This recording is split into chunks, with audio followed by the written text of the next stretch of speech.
જય શ્રી કૃષ્ણ સર્વે સત્સંગીઓને. આજ અને ત્રીજના દિવસે આપણે વાત સાંભળશું અધ્યાય 3 પુરુષોત્તમ પ્રભુના મહત્વનું, જેમાં સુત પુરાણીજી તેમના ઋષિવર્યોને પોતાના શ્રી મુખેથી પવિત્ર પુરુષોત્તમ માસનું મહત્વ સમજાવે છે કે મળ માસની મૂંઝવણ. સાક્ષાત નારાયણ ભગવાન પોતાના શ્રી મુખેથી બોલ્યા કે હે દેવર્ષિ, દ્વાપર યુગમાં આ પાવન પુરુષોત્તમ માસની પવિત્ર કથા પાંડવોએ ભગવાન શ્રી કૃષ્ણના શ્રી મુખેથી સાંભળી અને એના પુણ્ય પ્રભાવે તેઓ કૌરવોના ત્રાસથી મુક્ત થયા. એટલું જ નહીં, રાજપાટ અને સુખ વૈભવ પામ્યા. દુષ્ટ દુર્યોધન, દુશાસન આદિ કૌરવોએ પાંડવો પર અવનવા અત્યાચાર આદર્યા. પાંડુપુત્રોને લાક્ષાગૃહમાં સળગાવી નાખવાનો હીણ પ્રયાસ કર્યો. જુગટું રમાડીને પાંડવોનું સર્વસ્વ હરી લઈ સતી દ્રૌપદીને દુશાસન ચોટલો પકડીને ભરી સભામાં ઢસડી લાવ્યો. ત્યારે દુષ્ટ દુર્યોધને પતિવ્રતા દેવી સ્વરૂપ સતી દ્રૌપદીના ચીર હરીને નગ્ન બનાવવાનો આદેશ દીધો. સતી દ્રૌપદીનો આર્તનાદ સાંભળીને દોડી આવેલા ભગવાન શ્રી કૃષ્ણે 999 ચીર પૂરી સતીની લાજ રાખી. પરંતુ ધૃતકીડાની શરત પ્રમાણે પાંડવોને 12 વર્ષનો વનવાસ અને 1 વર્ષનો અજ્ઞાતવાસ સ્વીકારવો પડ્યો. વનવાસને પામેલા પાંડવો અને સતી દ્રૌપદી કામ્યક નામના વનમાં અત્યંત કષ્ટભર્યા દિવસો વિતાવી રહ્યા છે.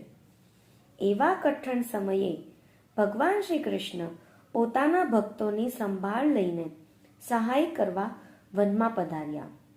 ભાવિક ભક્તોનું દારૂણ દુઃખ ભક્ત વાત્સલ્ય પ્રભુ કેમ સહન કરે?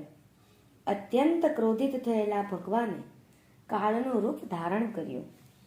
કૌરવ કુળનો સંહાર કરવો હોય એમ પ્રભુની આંખમાંથી અગ્નિ ઝરવા લાગ્યો. પ્રભુનું આવું ક્રોધિત રૂપ જોઈને ગાંડીવધારી અર્જુન પણ કાપવા લાગ્યો અને 2 હાથ જોડી આદ્ર સ્વરે બોલ્યો, હે 14 લોકના નાથ, હે જગતના સર્જનહાર, પાલન કરતા અને પળમાં પૃથ્વીનો લય કરવાને શક્તિમાન પરમાત્મા, આપનું આ કાળ રૂપ અમે જોઈ શકતા નથી. આપ જ જગતના જીવ માત્રના પાલક છો. અમે પણ આ જગતના પામર જીવો છીએ. વળી અમે તો આપના ચરણના જ શરણમાં સદા રહેનારા છીએ. માટે અમારા પર કૃપા કરી શાંત સૌમ્ય સ્વરૂપ ધારણ કરીને અમારા રક્ષણનો ઉપાય બતાવો. હે નાથ, ક્રોધનું શમન કરો. જો આપનો ક્રોધ પૃથ્વીનો પ્રલય કરશે તો આપની જગત વત્સલતા ઝાંખી પડશે. તેથી દયા કરો, હે કરુણાનિધાન, દયા કરો. અર્જુનની આર્તસ્તુતિ સાંભળીને ભગવાન શ્રી કૃષ્ણનો ક્રોધ શાંત થયો અને પૂર્ણિમાના શીતલ ચંદ્ર જેવું સ્વરૂપ ધારણ કરી મંદ મંદ હાસ્ય કરતા બોલ્યા, હે પાર્થ, સ્વયં બ્રહ્મ હોવા છતાં હું હસતા હસતા મારા કષ્ટ સહન કરી લઉં છું.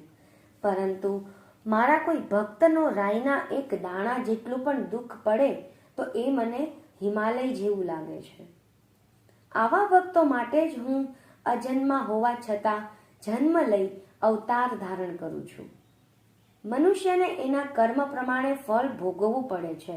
સુખ, દુઃખ, હાનિ, લાભ એ કર્મનો પરિપાક છે. કર્મ બંધનનો ક્ષય થાય અને કર્મમાંથી મુક્તિ મળે એ માટે મનુષ્યે જપ, તપ, વ્રત, ઉપવાસ, કથા શ્રવણ, દાન, સંયમ આદિ ક્રિયાઓથી પોતાના શરીર અને આત્માની પવિત્રતા જળવાવી જોઈએ. આટલું કર્યા પછી ગોવર્ધન ગિરધારી ભગવાન શ્રી કૃષ્ણ પાંડવોને કહેવા લાગ્યા કે હે પાંડવો, હવે પછી જે મહિનો આવે છે એ અધિક માસ છે. મળ માસ તરીકે ઓળખાતા આ માસને મેં શરણ આપીને પવિત્ર એવું પુરુષોત્તમ નામ આપ્યું છે. તમે બધા મળીને આખો મહિનો પૂર્ણ શ્રદ્ધા ભાવે વ્રત કરો. એ વ્રતના પ્રભાવે તમને તમારું રાજ પાછું મળશે. સુખ, શાંતિ અને સમૃદ્ધિ પ્રાપ્ત થશે. પ્રભુના આવા વચન સાંભળી અર્જુન પૂછવા લાગ્યો કે હે ગરુડગામી, અમે અજ્ઞાની અધિક માસ વિશે કંઈ જાણતા નથી, તેથી કૃપા કરીને અધિક માસ કોણ છે, એનું વ્રત કઈ રીતે કરવું તથા એનું ફળ તથા મહાત્મ શું છે એ વિશે અમને સવિસ્તાર કહો. ત્યારે સહસ્ત્ર સૂર્યની ક્રાંતિવાળા શ્રી કૃષ્ણ બોલ્યા, હે ધનંજય, વર્ષ, માસ, દિવસ, પ્રહાર, ઘડી, પળ અને વિપળ એ કાળના અંશો છે, જેમાં સમુદ્ર, નદી, કુવા, ઝરણા, તળાવ આદિ જળના અંશો છે. આ બધા અંશો સ્વયં મૂર્તિ સ્વરૂપ છે. દરેકને પોતપોતાના અધિષ્ઠાતા દેવ છે અને દરેક પોતાના અધિષ્ઠતા દેવના ચરણના શરણે રહી સુખ ભોગવી રહ્યા છે. તો એવા સમયે સંયોગ બળે એક વધારાનો માસ ઉત્પન્ન થયો. એના દુર્ભાગ્યે એનો કોઈ અધિષ્ઠાતા દેવ ન હતો. એ સ્વામી વગરનો અનાથ હતો. અનાથ હોવાના કારણે સૌ આ માસને મળમાસ કહેવા લાગ્યા.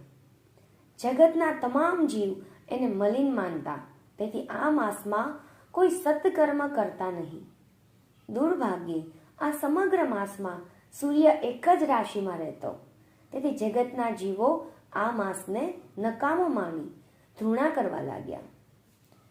જગતના જીવોથી ધિક્કારતો, નિંદાતો, હળદૂત થતો દુભાયેલો મળમાસ નિરાશાની ગર્તામાં વારંવાર ડૂબી જતો અને આત્મહત્યા કરી લેવાનો વિચાર કરતો. પરંતુ કુંભીપાક નર્કના ડરના કારણે તે એમ કરતા ખચકાતો. દારૂણ દુઃખમાં દિવસો નિર્ગમન કરી રહ્યો હતો.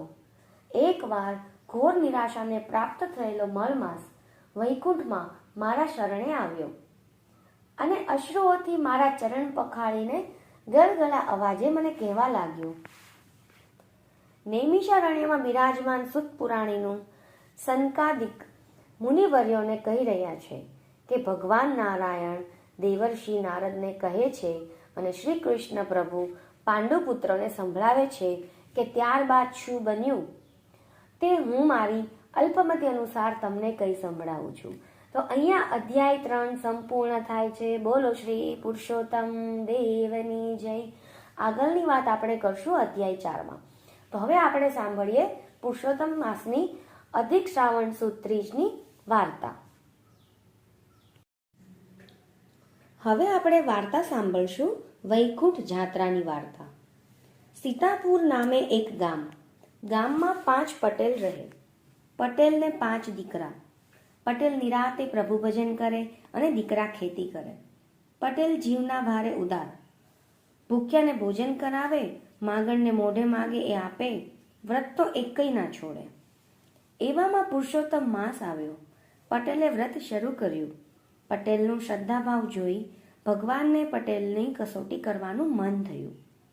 ભગવાન તો ભિખારી બનીને આવ્યા 5 પટેલના આંગણે. ફળિયામાં 500 મણ ઘઉંનો ઢગલો પડ્યો છે. પટેલ ખાટલા પર બેઠા બેઠા માળા ફેરવે છે. ભિખારીને આવેલો જોઈ પટેલે સુપડું ભરીને ઘઉં આપ્યા. પણ આ તો અનોખો ભિખારી. એ તો કહે આપવા હોય તો આખો ઢગલો આપો. આ તો પાંચા પટેલ. તરત ઢગલો આપી દીધો.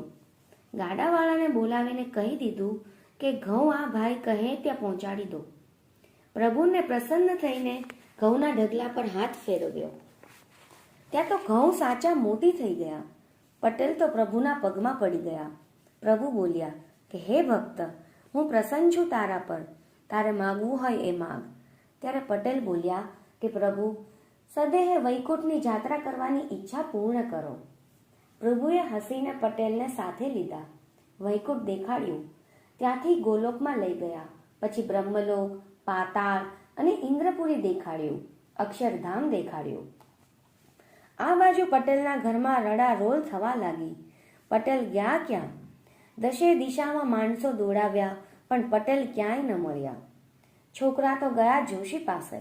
જઈને વાત કરી કે ખાટલા પર બેઠેલા બાપા ગુમ થઈ ગયા છે, હવે કરવું શું?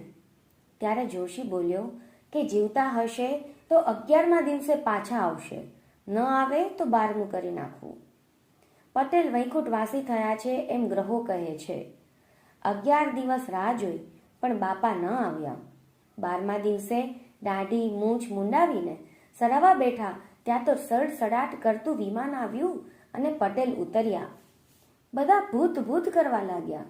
ત્યારે પટેલ બોલ્યા કે હું ભૂત નથી, જીવતો જાગતો છું. વૈકુંઠમાં જઈ આવ્યો. પુરુષોત્તમ પ્રભુ સ્વયં મને લઈ ગયા હતા. બધાને લાગ્યું કે પટેલનું ખસકી ગયું છે. ધર્મ ધ્યાન તો વિચારવાયું થઈ ગયું છે.